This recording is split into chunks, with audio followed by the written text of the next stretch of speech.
Welcome to everyone in part 2। ये part 2 है और जो पिछला वीडियो था वो पार्ट 1 है फर्स्ट कैंटो का। ये पार्ट 2 है फर्स्ट कैंटो का। तो पिछले वीडियो में हमने जो है विषय सूची पर एंड किया था और हम सेकंड पार्ट में वहाँ से आगे स्टार्ट करेंगे। तो चलिए वीडियो को करते हैं स्टार्ट। सबसे पहले आप सभी को राधे राधे, हरे कृष्णा।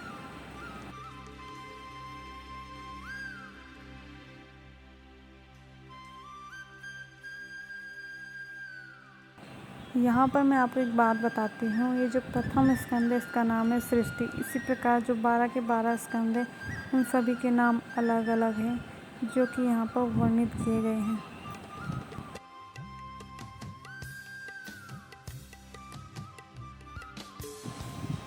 ये है विषय सूची जो हमने फर्स्ट पार्ट में कवर किया था।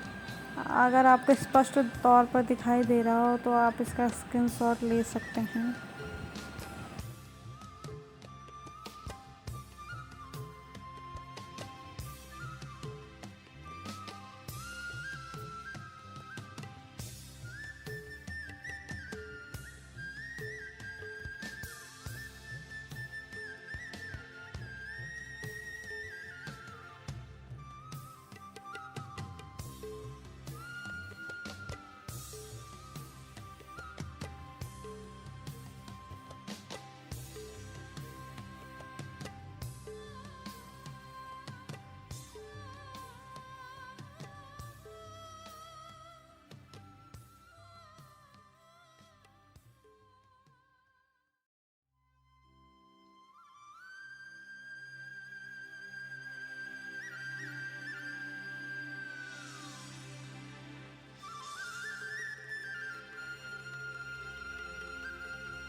तो यहाँ पर हमने पार्ट 1 में एंड किया था। आज हम यहाँ से आगे बढ़ते हैं। ये पहला पृष्ठ आमों का जो कि 3 पृष्ठों का है। इसके बाद आती है प्रस्तावना। ये 3.5 पृष्ठों का है। उसके बाद भूमिका स्टार्ट हो जाती है यहाँ से। जैसा कि आप यहाँ पे देख रहे होंगे, श्रीमद् भागवतम के प्रचारक भगवान श्री चैतन्य के जीवन तथा उपदेशों का संक्षिप्त परिचय दिया हुआ है। यानी कि श्री चैतन्य महाप्रभु जी का यहाँ पे छोटी सी जीवनी दी गई है संक्षिप्त रूप में। आई थिंक ये 40 to 46 पेजेस का है। I forgot the actual number but 40 to 46 pages का है लगभग ये। उसके पश्चात आप ये कलरफुल पिक्चर्स देख रहे होंगे। ये लगभग हर एक कैंटो में है। स्टार्टिंग में भूमिका के अराउंड।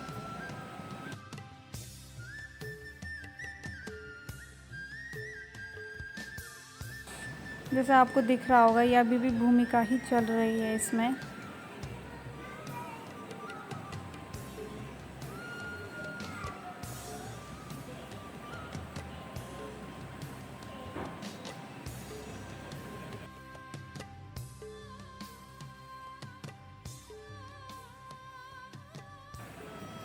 महाप्रभु द्वारा लिखित 8 श्लोक इस प्रकार से हैं। ये 8 श्लोक यहाँ पे दिए गए हैं जो श्री चैतन्य महाप्रभु जी ने बताए थे।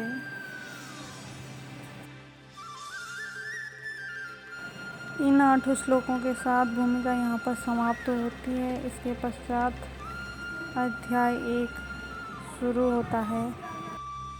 प्रथम अध्याय जिसका नाम है मुनियों की जिज्ञासा। तो प्रथम स्कंद के प्रथम अध्याय का प्रथम श्लोक शुरू करते हैं। जन्माधैर्षयतोन्मया दितरतश्चार्थेष्वभिज्ञः स्वराट् तेने ब्रह्महृदायादिकवये मोहयन्ति यत्सूरयः तेजो वारिमृदां यथा विनिमयो यत्र त्रिसर्गो मृषा धाम्ना स्वेन सदा निरस्तकुहकं सत्यं परं धीमहि। मैं आपको एक और बात बताती हूँ। इसमें जिस संस्कृत भाषा का प्रयोग किया गया है वह सर्वश्रेष्ठ संस्कृत भाषा है। नॉर्मली हम जो बुक्स में पढ़ते हैं छोटी कक्षाओं में वो नॉर्मल संस्कृत है, ये उच्च कोटि की संस्कृत है। इसे समझना और पढ़ना इतना आसान नहीं है। खैर, अब हम इस श्लोक का अर्थ जानते हैं। इसमें श्रीमद् भागवत का मूल विषय कौन है, इसका वर्णन किया गया है। भगवान तत्व क्या है, इसके विषय में जानकारी दी है। भगवान की सबसे प्रमुख जो परिभाषा है वो इसमें दी गई है। भगवान के गुणों का इसमें वर्णन किया गया है। पहला गुण जो सबके स्रोत हैं वे भगवान हैं। दूसरा, जो सबको जानते हैं वे सर्वज्ञ हैं। तीसरा, भगवान स्वतंत्र हैं। चौथा, सबको ज्ञान देने के योग्य हैं, वे सबको ज्ञान देते हैं। पांचवा, भगवान वे हैं जो इस जगत के हर व्यक्ति को भ्रमित करते हैं परंतु वे स्वयं भ्रमित न हों, तो भ्रमित करने की शक्ति रखते हैं भगवान। छठवां, भगवान और भगवान की शक्ति ही संपूर्ण ब्रह्मांड की आधारशिला है। सातवां, हम सभी यहाँ भौतिक जगत में फंसे हुए हैं और हमें यहाँ से निकल कर कहाँ जाना है, भगवान के धाम, गोलोक धाम। भगवान को कहीं नहीं जाना पड़ता, हमारी डेस्टिनी भगवान के धाम, भगवान की डेस्टिनी कहीं नहीं। आठवां, वे परम सत्य हैं और प्रत्येक परिस्थिति में वे सत्य ही रहेंगे। तो देखा आपने किस प्रकार से भगवान तत्व क्या है, इसके विषय में यहाँ पे जानकारी दी है। भगवान के गुणों का वर्णन किस प्रकार से किया गया है इसमें। ये मैंने आपको शॉर्ट मेन पॉइंट्स बताए हैं जो ये श्लोक कहना चाह रहा है हमसे। बाकी अब हम दूसरे श्लोक पर स्टार्ट करते हैं। तात्पर्य काफ़ी लंबा दिया गया है, हम इजीली इसको डिटेल में पढ़ सकते हैं। तो अब हम दूसरा श्लोक स्टार्ट करते हैं।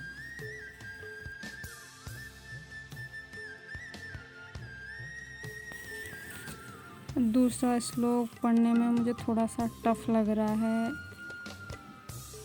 इसलिए मैं इसे रहने ही देती हूँ, इसके अर्थ पर आ जाती हूँ सीधा। तो सेकंड श्लोक के अंतर्गत श्रीमद् भागवत का परिचय आया है। श्रीमद् भागवत क्या है उसका परिचय दिया गया है। श्रीमद् भागवत के क्या क्या लक्षण है यहाँ पर वर्णन किया गया है। और सबसे पहले तो इसमें हर प्रकार के अधर्म का पूरी तरह से परित्याग किया गया है। जैसे सभी प्रकार का अधर्म का जो तात्पर्य है वो यह है कि वो सारा धर्म जो भगवत प्रेम प्रदान न करे वो अधर्म है। और दूसरे श्लोक के अंतर्गत सबसे श्रेष्ठ सत्य क्या है उसका प्रतिपादन हुआ है, यानी भगवान का प्रतिपादन हुआ है इसमें। अब ये श्लोक नंबर 3 है। इसी प्रकार से 4, 5, 6, 7, 8, 9, 10 आगे सभी श्लोकों का वर्णन है। श्लोक नंबर 3 में श्री सुखदेव गोस्वामी के मुखारविंद से निश्चित ये श्रीमद् भागवत का पीयूष रस का आस्वादन करो, इस प्रकार से बताया गया है इस श्लोक के द्वारा। और यहाँ पे आप देख रहे हैं रौद्र, क्रोध, अद्भुत, आश्चर्य, श्रृंगार, ये सब रस हैं जो कि शास्त्रों के अनुसार 12 होते हैं। और इंद्रिय सुखों को ही पारिभाषिक रूप में रस कहा जाता है। और ब्रह्मा जी से लेकर एक क्षुद्र चींटी तक सभी में यह रस पाए जाते हैं।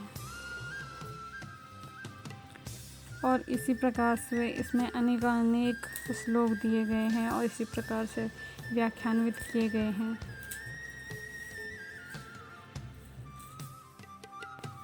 ये अध्याय 2 दिव्यता तथा दिव्य सेवा।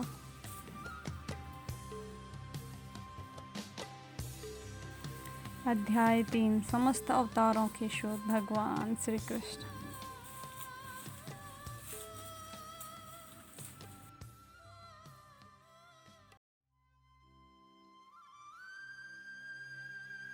अध्याय 7वां द्रोण पुत्र को दंड।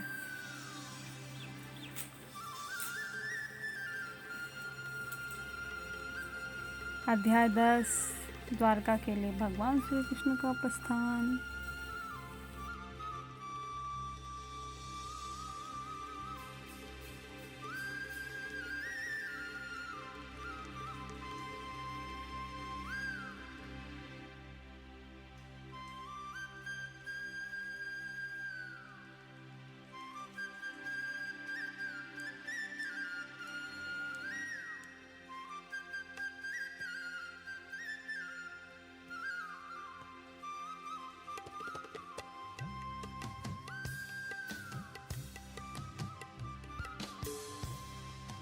अध्याय 17 कली को दंड तथा पुरस्कार। यह अध्याय 19 है जो श्री सुखदेव गोस्वामी का प्राकट्य दिया गया है और ये इस स्कंद का आखिरी अध्याय है। इसके पश्चात यहाँ पर 19वां अध्याय समाप्त होता है और यहाँ से लेखक का परिचय शुरू होता है। और यह 1, 2, ढाई पृष्ठों का लेखक परिचय दिया गया है यहाँ पे।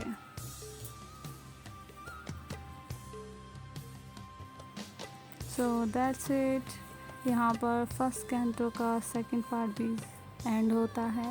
नेक्स्ट वीडियो में हम आपके लिए सेकंड कैंटो यानी कि द्वितीय स्कंद को दिखाएंगे। यदि आप फर्स्ट कैंटो से 12 कैंटो तक यानी कि प्रथम स्कंद से 12वें स्कंद तक पूरा लेक्चर चाहते हैं इस पर, तो उसका लिंक मैंने डिस्क्रिप्शन में दिया है, आप चाहे तो वहाँ से चेकआउट कर सकते हैं। श्री गौरांग दास प्रभु जी द्वारा लेक्चर दिया गया है हिंदी में। बहुत अच्छे से समझाया गया है, उन्होंने बहुत डिटेल में समझाया गया। जिनके पास यह ग्रंथ नहीं है वे भी उसे आराम से सुन सकते हैं और जिसके पास है यह ग्रंथ वे भी आराम से उसे सुन सकते हैं। तो दोनों के लिए बहुत ही फ़ायदेमंद वीडियो है और हमें कंटिन्यूसली श्रीमद् भागवतम को पढ़ते और सुनते रहना चाहिए, जिससे भगवान के चरणों में हमारे प्रेम और प्रीति यूँ ही बढ़ती रहेगी। और वैसे भी श्रीमद् भागवतम हमारे पोषण के लिए है और हमारे अंतःकरण की शुद्धि के लिए यह एक औषधि है। तो इस औषधि को निरंतर लेते रहने से ही हमारी अंतःकरण शुद्धि होती रहेगी। तो मिलते हैं नेक्स्ट वीडियो में। Till then Radhe Radhe. Stay home, stay safe and stay healthy and do bhakti and bhakti. Hare Krishna.